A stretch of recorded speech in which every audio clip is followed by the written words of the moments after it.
Hey, this is your girl Forever Trina coming back at you with another Married at First Sight review. If this is your first time visiting my channel, welcome. If this is your second, third, sixth, 10th, 20th, I don't think I had that many videos, time visiting my channel, welcome back, fam. Appreciate the love and appreciate you. If you haven't noticed, I'm in a different location. I'm actually out of town on business. That's why this video is late. So I'm trying to get it in. So we'll just go ahead and get it started. Let's get it. Let's go. But before we do, please do not forget to like, comment, and subscribe and hit that notification bell so that you'll be the first to know when I drop a new video. All right, let's go. So this is season 14, episode 15, I believe, and it is entitled Past Lives, Open Minds. So it's less than 2 weeks until decision day. The couples are leaving the retreat, the very eventful retreat. And I'm going to start, I think they started out with Jasmina Michael. At least that's who I started off with. So that's who we going to go to first.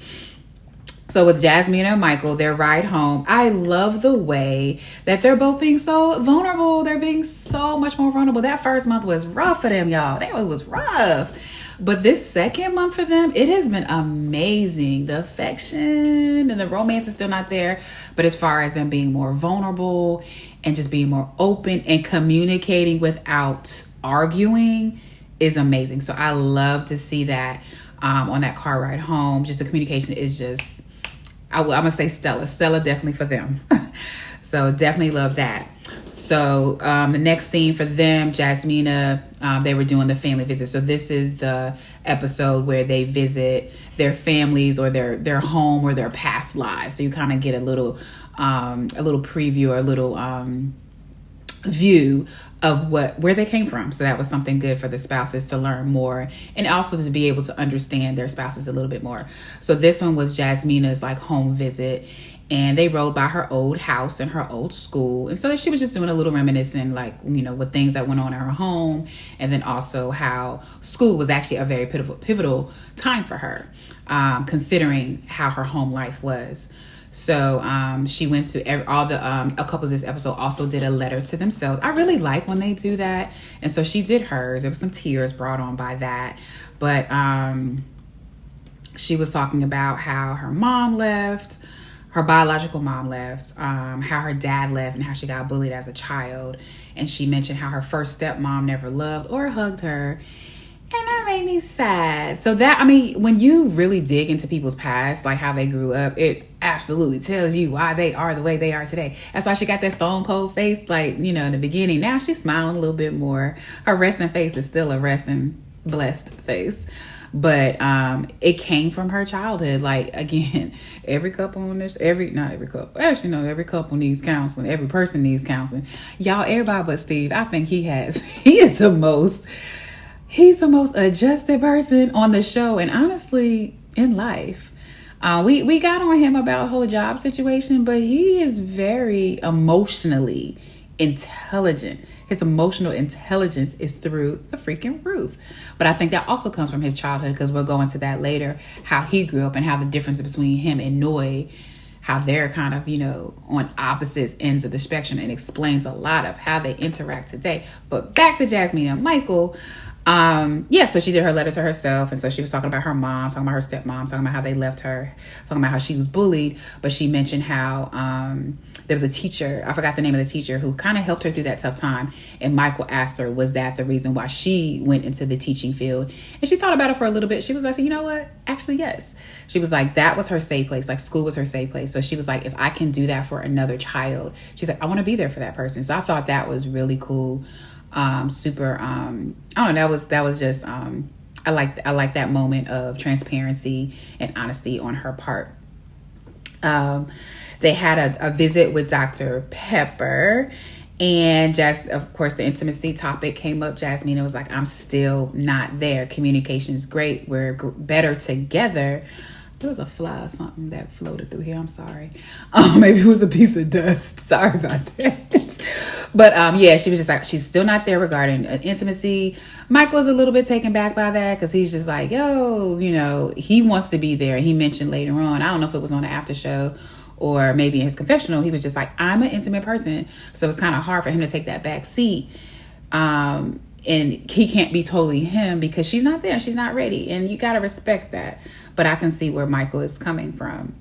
He said he'll continue, you know, he doesn't like hearing that she's not there and how she doesn't get that spark, that like I want to jump on you type of feeling from her. But he said he'll continue doing what he does, what he's being asked to do as a husband. And that's really all that's all he can do. It did seem that they are having conversations regarding like children. So they talked about when they wanted kids, I think it was like 1.5 years or something like that. We're talking about that.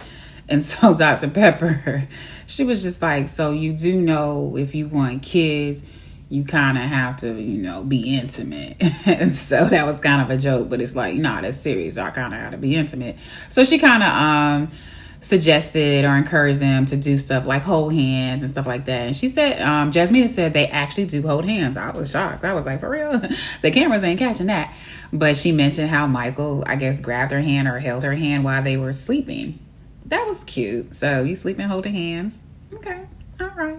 So she just encouraged, you know, holding hands, maybe hugging. I don't know if the kissing part's going to come in yet, but just doing things that are just a little bit more intimate to kind of get them there. Whether they'll get there in the next couple of weeks, I think that's when decision day is. Anyway, it's coming up. Next couple of weeks, 11. Yeah. I don't know. Jasmina seemed like she really got a block. Like Michael, you could tell he wants to be there. Like he wants it. He sees the difference when he was talking to the guys. He was like, yo, no, this was, I don't know if it was talking to the guys or maybe this after show. Girl, all in it, they all be intertwined for me. But he was just like, to see the growth, he was just like, I never would have guessed we would have been where we were in month one. Month one, I was just like, ain't nothing gonna change. And for them to have that complete turnaround like that, he is so hopeful. But Jasmina, she just has a block there. So again, I stand by what I've said before. I don't think they'll make it. And I think it'll be largely because of Jasmina. She's just going to be like, I'm not there. A big thing for her is being intimate, and they're just not there. And in the preview for next week, you hear Michael saying, hey, you know, we're becoming good friends, but we didn't come here to be friends. That kind of sounds like what Chris said to the unnamed girl. I ain't come here to make no friends. Y'all, I came here to be married. So I get it. I so get it. So I hope they get it together. They ain't gonna make it though. Sadly, they ain't gonna make it. So yeah, that's all I have for Jasmina and Michael. My next couple is Katina and Olajuwon. So they are back at the house from the retreat. Yeah, this is the first time I've seen Katina with no makeup. Is it no makeup or maybe it's just no eyelashes? Did I get that right? Y'all let me know. Drop that down in the comments. But yeah, so it was fresh. And she's a very pretty girl. Because sometimes when you see someone with their makeup versus without their makeup, you just like, ooh, that's you. Put your face back on, girl. So she's still a beautiful girl. But I just noticed, I was like, there's something different. I can't quite put my finger on it. Then I was like, eyelashes, makeup. But no, pretty girl. But that was just something I noted. She mentioned in her confessional, she was like, yeah, I really enjoy running with the sheep. If y'all can't say alpaca, oh my gosh, it's an alpaca. She said running with the sheep. I guess they fuzzy and furry like a sheep. But anyway, it's not a sheep, Katina, it's an alpaca. But anyway, she said she enjoyed running with them on a retreat, so that was cute. Olajuwon had his confessional. And of course, he's still questioning their marriage, questioning Katina in the same Olajuwon way that he does.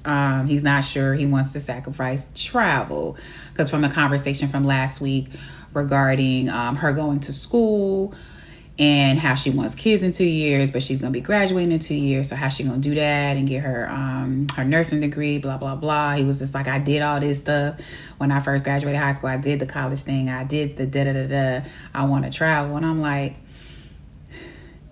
I personally, Usually, because I did a lot of traveling in my single years, like that's all I did. So traveling is not out of my system, but I know when it's time for me to have kids, I'm going to have to put a slight pause on that. So instead of like 5 trips a year, it's going to be like 1 or 2 trips a year. So you can still do it. You just have to plan differently. But he just has this thing in his mind where it's just like either or. Either we do this or we do that. So I don't know. He's just it seems like he's like that black and white guy, but it also just seems like he's just making excuses for why it can't work. So again, he's in his confessional, same old Elijah Wan talking about things that are, to me, they're inconsequential. It's just like, bruh, it's okay. And then he even said later on, he was talking to the producers. He was just like, honestly, if I was her, I would hit it hard for the next 2 years, get my degree, and then, hey, we're going to do what we're going to do after that. He was like, I'm still going to be here. He said he was still going to be here. He said, but I ain't going to tell her that. Why would you not tell your wife that? Why would you not encourage your wife? Do this thing, because you getting your degree, you getting your nursing license, and you being in your career not only makes you happy, but it brings more money into our household. I am constantly encouraging my man. I'm like, yo, get that extra responsibility at work so you can put it on your resume. And so it's more stuff that you could talk about in the interview that you're going to have next. I am all about resume building. So yes, let her get her stuff. Be there for her still. Traveling will always be around. We didn't travel during COVID. Travel is still here. It didn't go away. It's going to be fine. Like, he just thinks about things that are just, again, that it doesn't, he's just Elijah Wan. Make my blood pressure rise, Elijah Wan. That's what he is. But anyway, yeah, he's talking about, he did say this, I'm reading my notes right now. Katina being able to keep him satisfied while adding more to her plate. And again, he's just putting everything on her. I'm like, Elijah Wan, what are you doing? Like, what are you doing? So why is everything on Katina? Like, if you were the sole breadwinner, then I can see why you're just like, I want some other, I need you to do these things around the house. I need you to, this whole satisfying me stuff. I can't say I see it all the way, but I can see more where that is coming from. But bruh, you ain't bringing home the bacon. Y'all both bringing home the bacon, and y'all both need to be cooking it. So yeah, he is the things, the ideals and the logic that or illogical things that he says, they're just, I don't even want to say they're amazing. Right now, they're just typical Elijah Wan. So yeah, that is that. The next scene I have for them is when they visited Elijah Wan's old neighborhood. He had mentioned that the brick buildings are what made him, and that's why he's so hard, because he had to be hard because he grew up in the hood and da-da-da-da-da-da. And I was gonna say I get that to a point, but I don't. I see how your past and your childhood shapes you, but it doesn't shape you to be a jerk.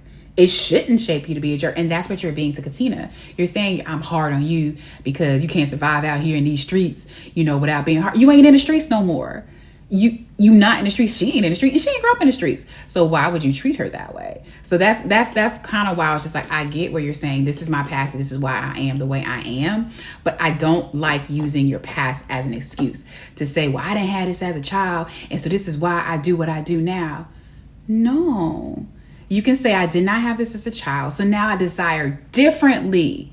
Just like some kids may have grown up with alcoholic parents, and so they go one way or the other. They make a choice. You are given choices.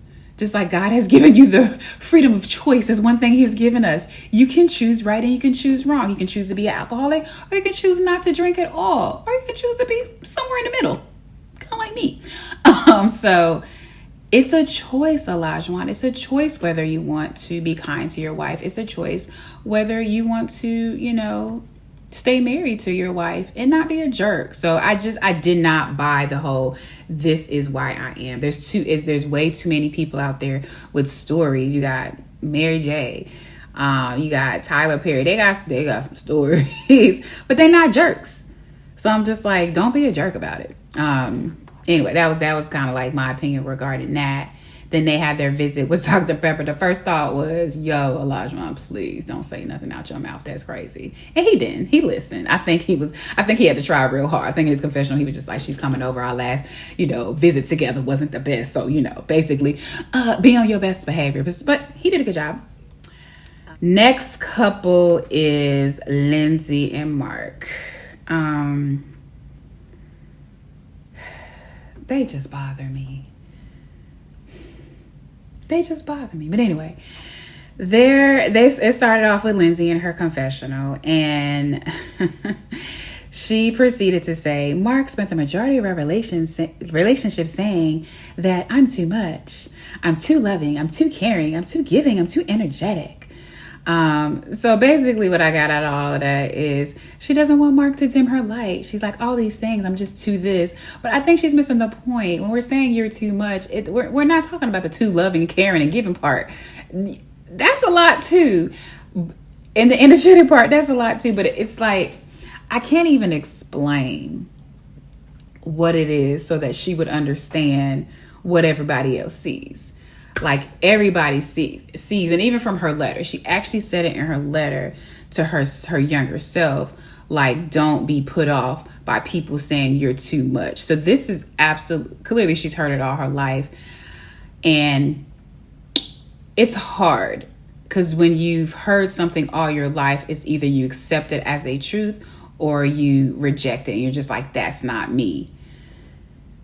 For her, I hate to tell a person to deny who they are, but I do feel like you need to take inventory of your good qualities and your bad qualities and what things are allowing you to thrive in life. If that is a blocker for you, if there's something in your life that is blocking you from good, wholesome, healthy relationships, you need to think about that. You need to self-evaluate and see what things need to be changed. I'm not saying you need to change who you are, but see how this interaction with other people can be off-putting and try to go in that area. Or you can take the stance that she's taking and be like, I'm me. This is what I do. You either like me or don't. Great. Well, people choose not to like you, and that's going to impact your relationships. So you're okay with where you are in life and how a certain quality is not received by a lot of people, then that's okay. Then you're okay with pushing people away. But I honestly don't think she's okay with it, because she gets offended when she was on the retreat and everybody was like, she'd be the first one to pick a fight or something like that. She got offended and she was just like, well, this is who I am and I know me and I love me. When you get that offensive about something, that bothers you. That's still a place in you that is unhealed. You heard it all your life. But there's a reason there. Again, there's a lot to unpack there. I can't unpack it because I'm not a counselor. But a good counselor can help her get to where she needs to be. Okay, Lindsey? That's enough about that. So that was her little confessional. They had a visit by Dr. Pepper. She realized that hyper was a trigger word for Lindsey. So at the retreat, because I think last week I was just like, what did Mark say that got her all, up in a roar or whatever? It's because he apparently called her hyper. And she doesn't like that. But you are. And he explained it. He was like, I'm just in the bed, you sitting there picking at me, you want to wrestle. I'll be like, stop. It's not wrestling. Like, it's a cute little wrestle. You wrestle with your man or your female or whatever, and just a little cute little hey, you kind of playing around. But it seemed like she doing WWF up in there. Like, she like boom. And it's just like, yo, I'm not trying to do that. I am trying to sleep. It is morning time. I understand you're a early bird. I'm a night owl. I don't want to play in the morning. That ain't what I'm trying to do. Not play like this. If you're trying to do another type of play, I can hang. But what you doing don't work for me. So she doesn't have that balance. And I think that's the biggest thing. You can be energetic. You can be hyper. And Dr. Pepper was like, yeah, that's not a compliment. Being hyper is not a compliment. You can, but there's a balance. I dated a guy who was hyper as fuck. I was just like, yo, we can't go nowhere without your mouth being da-da-da-da and you being on 10. That was a lot because I'm an introvert by nature. So people drain me, y'all. People drain me. So when you're 100 out in the streets and you 100 at home, it's a lot. And so I don't know if Lindsey will ever get that. I don't know if there's probably someone out there who will match her level. maybe after this experiment they find her, because Mark, he ain't gonna last. He is not gonna, he's at his, did you see his eyes this episode? Them things was big. Whenever his eyes are big, he is bothered, he is frustrated, he's like talking intensely. That brother, his eyes about to pop out his head. He is done. So again, they're gonna stay together through decision day, but he is done after that. Like, he done. So yeah, that was her visit with Dr. Pepper. He was explaining like what he means by her being too hyper, and she perceives it as a joke. Like when he's just like, nah, get off of me, but no, he's like, nah, get off of me type of thing. She don't get that. Hopefully it'll translate at some point. Again, it's just not. So later on in the episode, with them, JC, their cat, goes to the vet. Y'all know I don't like no cats, but this cat has been with him for years. Like, he has history with JC. And I felt bad. Usually I don't care. I do not care about no dang cat.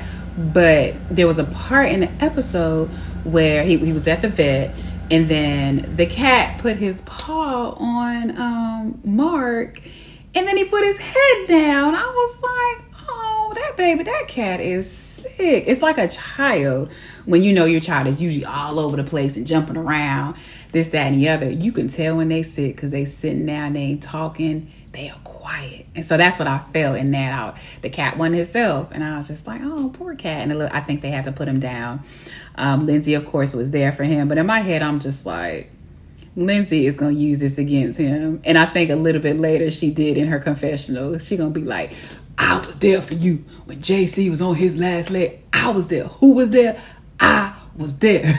So I think later on, again, she was like, his life is falling apart and I'm here for you. I'm the only one. I probably made up some words, but anyway, it's pretty much what came out her mouth. So that's that. The next episode, or the next scene with them, was they were in the woods. So this was like Lindsey's thing that she did as a child. She would just go in the woods. So she was talking about like how her home life wasn't really good. She never felt like she was wanted or whatever. So she would escape to the woods. That was her thing. So when they were walking in the woods, she proceeded to go on some unbeaten path that looked really dangerous. I watch Criminal Minds a lot. In Law and Order SVU, it seemed like if they would have went down that path, something would have happened to them. So I was like, Mark, don't go down that path. You ain't gonna make it out. Lindsey might make it out, but you ain't gonna make it out, bruh. So he was like, nah, I'm not going there. So she was talking about how that's the stuff that she did, but that was her place. So she read her letter to herself, and in my head, I was like, it was like, meh. Because it seemed like, and she actually mentioned it towards the end. It just seemed like she was talking about to her old self. Or her younger self, like, don't, people are going to say you're too much, but you're not too much.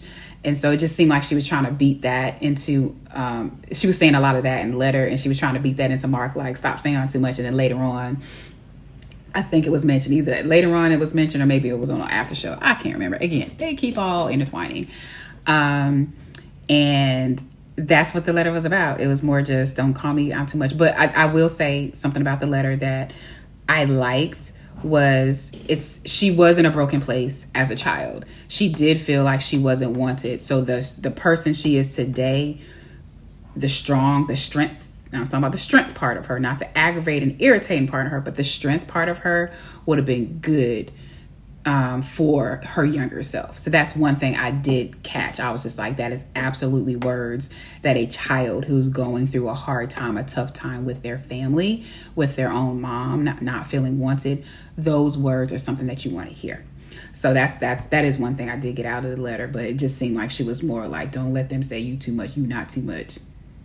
At that young age, yes, absolutely, that's what you need to hear. But I think just something has been twisted in her mind to feel that I am okay where I am and I don't need to change. And that's absolutely not true. You do need to change. We all need to change in some way. But again, it's a choice that you have to make for yourself. If you feel that everything you're doing is healthy, you're communicating healthy, you have healthy relationships, don't change a thing. But if you feel that there are some barriers keeping you from really, reaching your highest potential in life, you need to change. Lindsey, you need to change. Okay, so Mark's old home, they The first note I have for them or for that scene was he wants Lindsey to live there. And it wasn't a bad home. It's not like it was a broken down shack or anything like that. But I was just like, okay. And usually I would be like, because Lindsey was like, I ain't trying to live there. I live here, but I'm not living there. And usually I'll be like, Lindsey, shut up. Like, you being rude right now. Just, the man wants you to live in his house. It's okay. But no. If my husband came to me talking about I want you to live in the house that I grew up in, I would just be like, no. Unless we're about to knock it down and build up a whole new house. No, I'm not living in your old house. I don't want old memories. I want new memories. And she mentioned that. She was like, I want new beginnings. So I was team Lindsey on that one. I was like, Lindsey, girl, yes. Mark, I understand that's sentimental to you, but it's sentimental to you. You are now married. You need to make memories with your wife. Don't try to bring those things from childhood and dump them into your today and into your tomorrow. That's the issue for me. Leave that in the past. Those are things that you have. And apparently your past wasn't the best anyway. So we need to be creating new memories anyway. So yeah, I was all on Lindsey's side. Like, no, I'm not trying to live in your house at all. He was like, we can paint. What's some paint gonna do? We're gonna knock down some walls? We're gonna build some new floors? That's the only way I'll live in here. But that's just me. That's just me. Because yeah, if me and my husband had that conversation, yeah, somebody be cussing and somebody might be divorced because I'm gonna have a whole lot of words that probably won't be pretty. But I digress. So yeah, he wanted her to live in there. She was like, nah, I'm good. So next couple is Noi and Steve. So Steve, again, he is my number one again for this episode. So they started off Steve's home. They're the only couple where we actually went to a house and went inside the house and looked at like stuff from their childhood. I was just like, But Steve is also the only fully functional one on the show. And that kind of lends to why he is the way he is based on how he grew up. It seemed like he had a very healthy, and I'm sure there's issues. There's always issues in any in our childhood that are bringing up. I have a friend, she's she's a single mom, and she is like the bomb.com type of single mom. I'm like, can you be my mom? Just how invested she is in her daughter. I'm just like, yo, I could have used that when I was a child. So, but she said even as much as she invests in her daughter and as much positivity and how she encourages her and things like that, and she openly talks to her about things, she's like, I know my child's gonna need counseling. She was like, I already know there's gonna be something that she's missed as a mom. And that's just what it is. Your parents could do but so much. They do their best with what they have in the moment. That is what it is. And so I'm sure Steve went through his little things, but it seemed like overall he had a good childhood. And I think it lends itself to why he is and how he's so healthy and emotionally healthy at this age. So anyway, he's the only one that visited his home. His mama was there. That was cute. But the one thing, Noi, in my head, I was like, no, you don't need to be judging nobody. We can do a whole lot of judging on your part, but I'm going to leave out some stuff that I got in my head right now because that's rude. But yeah, she judged him on a stuffed animal because he picked up a stuffed animal. It's just like, yeah, this is my stuffed animal. I think the stuffed animal's name was Sparky. And she was just like, he's like 38. Why he still got a little stuffed animal? I'm just like, you know what? He the only functioning person on this show. Let him have Sparky. Yo, really? We gonna pick that out? Let's pick apart your life.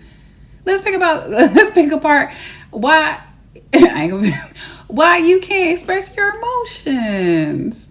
Wasn't you living in a camp or something when you was younger? And that, again, I don't like talking about people, but they put your business on Front Street. Everybody already know that. But you the last person needs to judge somebody.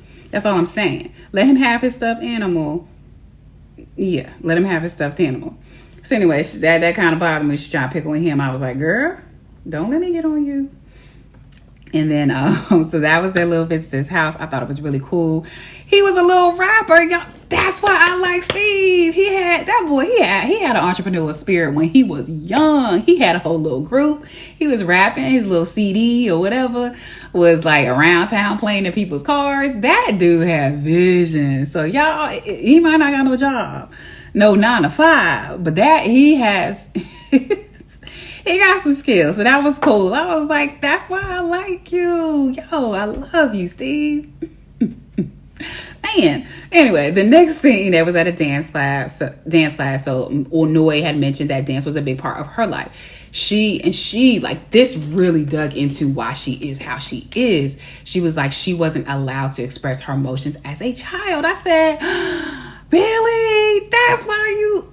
Okay, I get it. No excuse for today. We need to work on that, but I get it now. And so I think Steve understood it more. He's still like, sis, you got to work on that, and we can't stay there. This is great. It's great to acknowledge when you're an alcoholic, you go to AA. First thing you do, my name is Trina and I'm an alcoholic. Hey, Trina. So that's fine.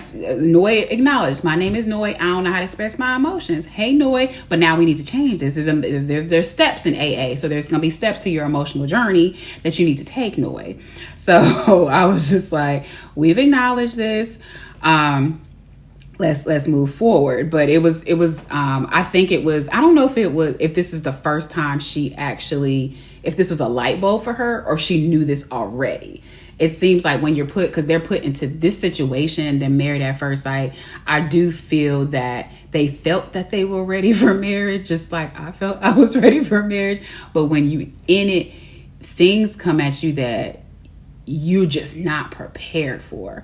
So she may have not had to express herself on this level to anyone. So she's freaking out a little bit. Like with Noodlegate, she walked out, didn't say nothing. She mentioned she has grown because now she can actually express, I'm mad, I'm sad, I'm this, versus just not saying anything and walking out. So there's growth in that way. She has a lot more growth to do, but Steve is going to have to decide, is he there for the growth journey? Just plain and simple. Does he want to go through that? So they did the dance class. Steve got moved. Y'all, Steve, my boy, my boy. But yeah, he had some moves. Made me like him even more. So I like the fact that they did this activity. Noi was like, because she wasn't encouraged to share her emotions as a child, dancing is what she did. So that was a way to express herself, express when she's sad, express when, I thought somebody knocked on the door, y'all. I ain't at home, so I'm a little nervous. But express when she's happy, express when she's sad, annoyed, all that other stuff. Music does do that. Music brings about these different emotions. Like if I'm listening to like straight up rap music, my friend used to call it angry music, I get in this, it's a different vibe. Like if I'm getting ready to go to the club, I don't club no more, but back in the day when I'm about to go to the club, you turn on certain type of music to get you hyped. That's just what it is. Sunday morning, I got that gospel on to get me in the mood to go to church and listen to the Lord. So it's just, music does bring about those different expressions. So that was how she was able to do that. So I like that they were able to they were able to share that together. Their dance was really cool. So I really like that. Again, explain a lot about why she is where she is and what she is. Steve, on the other hand, was encouraged to express himself, and it was seen through that rap tape. It seemed like he had a really, really good childhood, and it seemed like his mom or parents were just like, hey, I don't know if they were like those really open and free and wild child type of parents, but just like, baby, express yourself. However you want to do it, I'm there for it.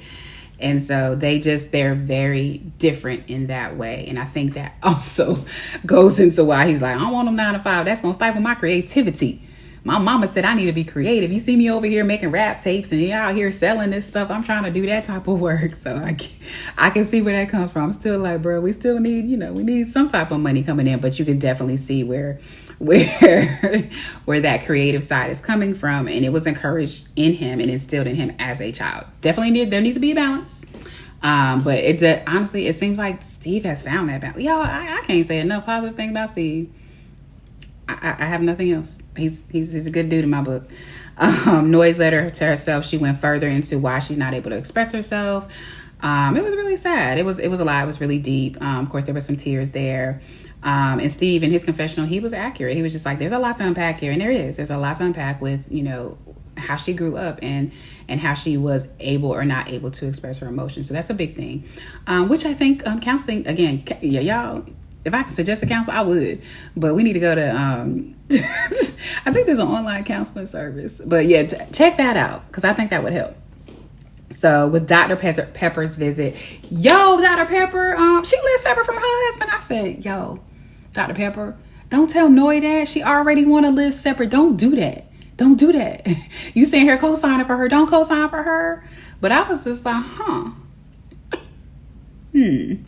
But if that worked for you, that works for you.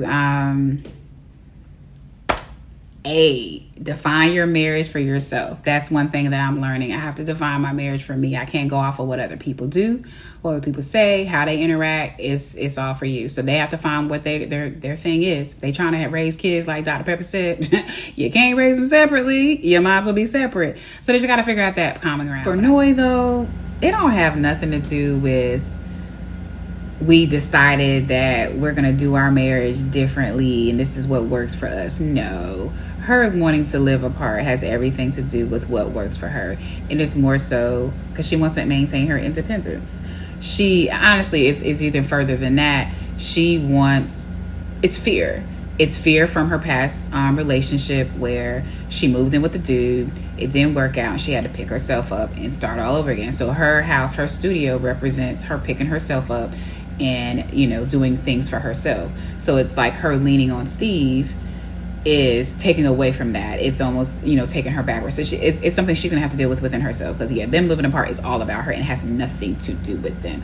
If Steve gives into that, honestly, I don't want Steve to give into that. I don't want Steve to say that's okay. He accommodates a lot of who she is. He's already accommodating her emotions or lack thereof. That one right there, I'd be like, no, this is my stake in the ground. This is the line in the sand. We either live together or we don't. And if we don't, we ain't married.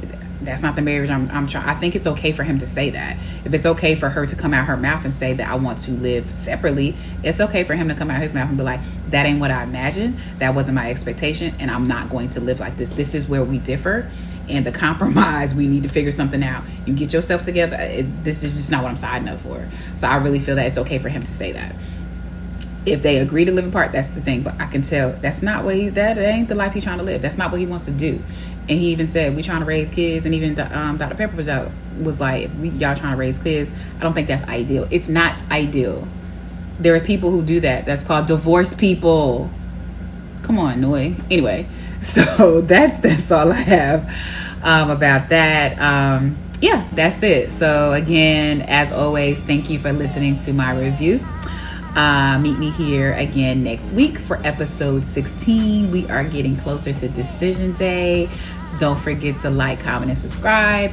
Definitely, I'm open to any and all feedback. Drop it below. Love to hear from you. So until next week, bye.